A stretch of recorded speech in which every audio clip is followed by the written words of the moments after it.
सीमांचल में पिछली बार की इक्वेशन बहुत डिफरेंट थी। असदुद्दीन ओवैसी 5 सीटें जीतकर मानो ऐलान कर दिया हो कि एक अलग धारा यहां से मुस्लिम निकालेंगे। अब की बार जमीन पर क्या आपको स्थिति लगी है, आपका क्या आकलन?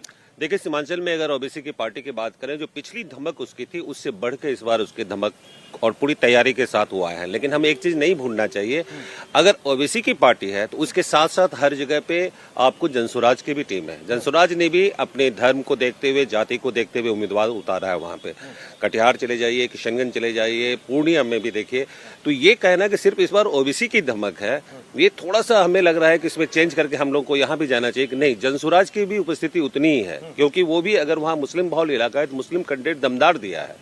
अब आप देखिए अररिया के जोकीहाट है, एक्स मिनिस्टर आरजेडी से वहाँ पे सरफराज को खड़ा किया है। सरफराज आरजेडी के जमाने में मिनिस्टर थे, उनके पिताजी तस्लीमुद्दीन बड़े नेता थे, तो वो उस व्यक्ति को उसके भाई के अगेंस्ट में ही खड़ा किया जनसुराज ने। कद्दावर नेता है, वोट तो कटेंगे। तो अब ओबीसी की भी पार्टी वहां पर है, तो ओबीसी की ही धमक है। मेरा मानना है कि सीमांचल में यह ना कह कि यह भी कहें कि ओबीसी और जनसुराज दोनों की धमक है। दोनों की धमक। एक सवाल आपके सबके मन में आ रहा होगा, जब वक्फ एक्ट आया तो लगा कि सब आरजेडी और कांग्रेस के साथ जुड़े हुए नजर आए हैं, तो क्या वो एका दिखाई दे रहा है या मुस्लिम वोटों में बिखरा? नहीं, बिल्कुल बिल्कुल नहीं। इसमें आप कह सकते हैं कि यहाँ तक कि इसका नुकसान जदयू को भी होगा। बीजेपी को तो बट नेचुरल है, नुकसान हो ही रहा है, होते ही रहेगा। लेकिन जदयू जिसे कि मिल जाते थे वोट, इस बार वक्फ वोट में जदयू के द्वारा जो समर्थन किया गया ना, उसका असर मुस्लिम में दिख रहा है।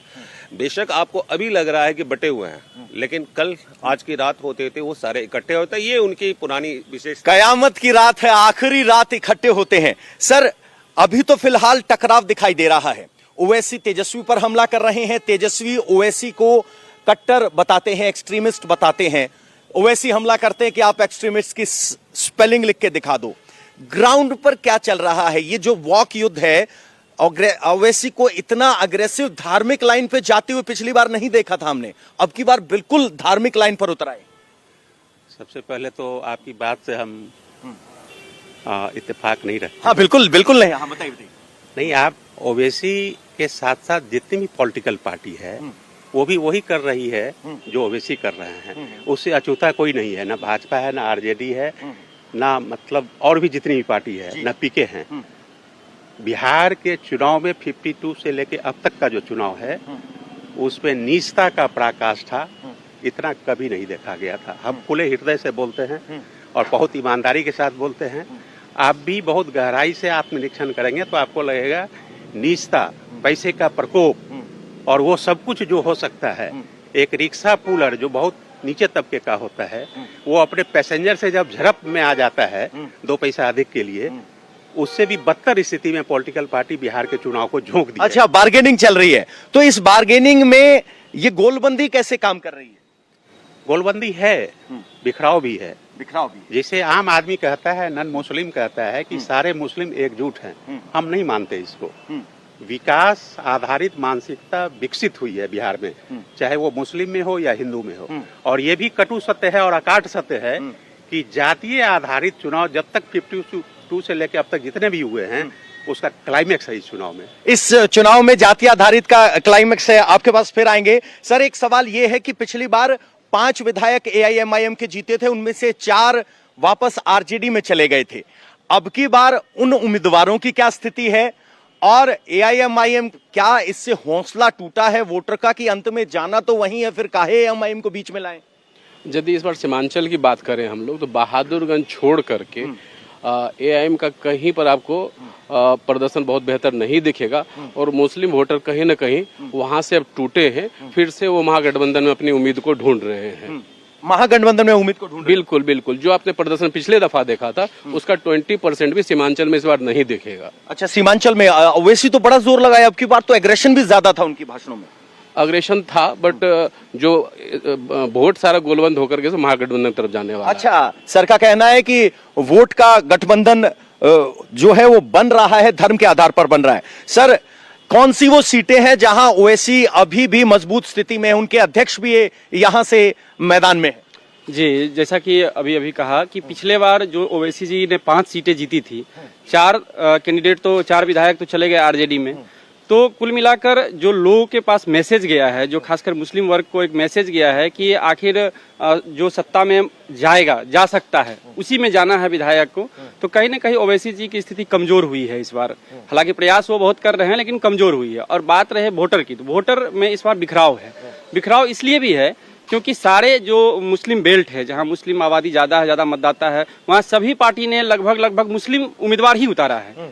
तो इसमें महागठबंधन का जो दिख रहा है कि उसको फायदा हो सकता है, क्योंकि मुस्लिम वोट बिखरेगा। हर विधानसभा सीट में आप देखेंगे कि ज्यादा मुस्लिम कैंडिडेट ही हैं, और उसमें अगर एनडीए को देखा जाए तो मुझे लगता है कि एनडीए गठबंधन को लाभ हो सकता है। तो कह रहे हैं कि बिखराव तो होगा क्योंकि उम्मीदवार मुस्लिम है। तो ये सीमांचल की शुरुआती चर्चा है। अब जरा आपको इसी दूसरे दौर के इलाके में लेके चलते हैं। भागलपुर 7 सीटें हैं, जिसमें से पिछली बार 6 सीटें एनडीए ने जीती थी। एक भागलपुर मेन दूसरी बार अजय शर्मा ने जीती थी, और तीसरी बार यहां कांग्रेस के उम्मीदवार हैं। हालांकि पिछली बार भागलपुर से एलजेपी की बहुत अहम भूमिका थी, और अजीत शर्मा यहां भागलपुर से दूसरी बार विधायक बने थे। लेकिन भागलपुर की चर्चा सिर्फ इसलिए नहीं है कि 7 में से 6 एनडीए ने जीती थी और अब की बार अजीत कुमार फिर मैदान में है, अजीत शर्मा एक बार फिर मैदान में है। चर्चा इसलिए है कि भागलपुर की 2 सीटों पर कांग्रेस और आरजेडी के बीच फ्रेंडली फाइट है। 2 सीटें कौन सी हैं आपको बता दें, कहलगांव और सुल्तानगंज है, जहां कांग्रेस और आरजेडी के उम्मीदवार आमने सामने हैं। भागलपुर में राहुल और तेजस्वी अपने अपने उम्मीदवार के लिए अलग अलग प्रचार कर चुके हैं। तो बड़ी दिलचस्प बात यह है कि जहां सीमांचल में यह टकराव है, तो भागलपुर के इलाके में कांग्रेस और आरजेडी आमने सामने हैं। आइए आपको सुनवाते हैं कि वहां की हकीकत क्या है, फिर आगे चर्चा करते हैं। लोगों के महागठबंधन राष्ट्रीय जनता दल के प्रत्याशी भाई रजनीश जी को हम लोगों ने टिकट दिया है। आप सब लोगों से हम कहना चाहते हैं कि एकजुट होकर के इस बार रजनीश को लालटेन पर बटन दबा करके भारी बहुमत से विजय बनाए। सरकार बनाना है कि नहीं बनाना? मैंने सब लोग हाथ उठा के बताओ, सरकार बनाना तो सरकार कैसे बनेगा? इधर उधर नहीं, चुपचाप लालटेन छाप, चुपचाप चुपचाप। तो देखा आपने, चुपचाप लालटेन छाप। तो राहुल गांधी कह रहे हैं कांग्रेस की हाथ छाप, और यहां सीमांचल में अलग बात है। सर, जिस तरीके से ये 2 सीटें हैं, कहलगांव और सुल्तानगंज, कांग्रेस और आरजेडी आमने सामने हैं। हम जब ऊपर तौर पर कहते हो तो नेता बड़े हल्के में कह देते कि ये फ्रेंडली फाइट है। जमीन पर इस तरह की फ्रेंडली फाइट का क्या संदेश जाता है? क्या वो फ्रेंडली फाइट सिर्फ उस सीट तक सीमित रहती है, या एक वाइडर लोग भी सोचते हैं कि गठबंधन या महागठबंधन में कुछ गड़बड़ है? फ्रेंडली फाइट का एक ताजा उदाहरण हम पूर्णिया जिले से देना चाहते हैं, कसबा से। कसबा में पिछले बार अपने चिराग पासवान जी ने अपना कैंडिडेट उतारा था, और हम के कैंडिडेट थे, और जो प्रत्याशी जीते थे कांग्रेस से, उनको 77,000 वोट आया था। वहीं लोजपा 60,000 और हमने 23,000 वोट लाया था। अगर इस वोट का बिखराव नहीं होता तो ये बिल्कुल कहना गलत है कि फ्रेंडली फाइट में कुछ भी, सब लोग अपने अपने चुनाव लड़ते हैं। अब बात करें अब अंग प्रदेश के भागलपुर क्षेत्र की, तो इस बार जो पहले चरण में हम लोगों ने बम्पर मतदान देखा पहली बार, तो कहीं न कहीं महिलाएं निकल के आई। जो चुनाव के पहले योजनाएं दी गई उसका प्रभाव था वो, और जो जदयू का और नीतीश कुमार का जो यूएसपी है, महिलाएं जो उनके सभाओं में भी दिखी, वो कहीं न कहीं प्रभाव डालता है। अंग प्रदेश में इसका असर ज्यादा है। अंग प्रदेश में असर ज्यादा है। 7 सीटों में से 6 जीते थे भागलपुर में, अगर देखा जाए तो वही असर होगा।